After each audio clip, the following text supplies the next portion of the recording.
we're going to be taking the game into the near future. And for me, and for working at Treyarch, initially having worked on 3 World War II games, when we did the first Black Ops game, we actually got the opportunity to set it in a different time period, which was during the Cold War. And that opened up so many different avenues that we could go down for a really engaging story, new environments, new types of weapons. The whole thing was just blown open for us. That was exciting. This time around, we're going into the near future. And it's going to enable us to do things that we've never been able to do before. It's going to enable us to give a different type of gameplay experience that the player has never experienced in Call of Duty.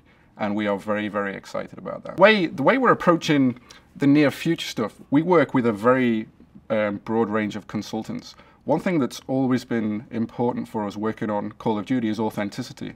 Just because we're going into the near future, we don't want to compromise that. All the stuff we've been working on, we've actually consulted with a gentleman called Peter Singer, who's a senior fellow at the Brookings Institute. And his specific job is to figure out for our government what is going to be happening in the next 10, 20 years. So he's the guy who's immersed in all the things that are getting prototyped right now. He knows the technology, he knows the geopolitical circumstances of the world and everything that's going on. And we are working with him to figure out what this stuff is really going to look like.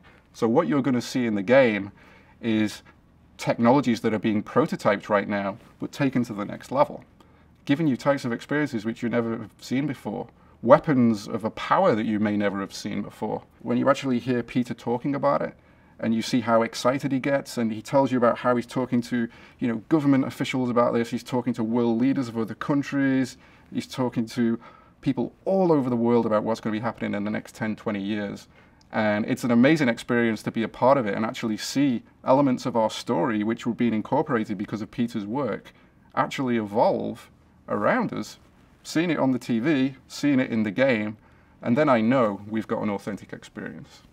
So on Call of Duty Black Ops, I got the opportunity to work with David Goyer, who actually wrote Batman Begins, Batman the Dark Knight, and is currently writing the latest Superman movie.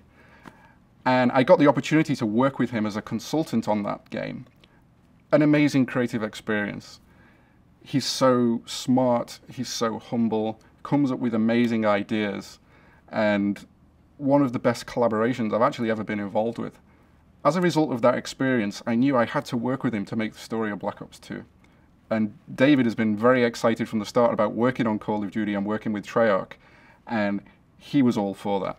So we have actually created the story for Black Ops 2. Myself and David have created it right from the start.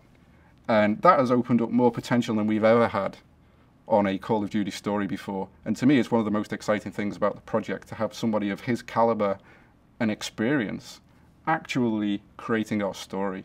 It's pretty amazing.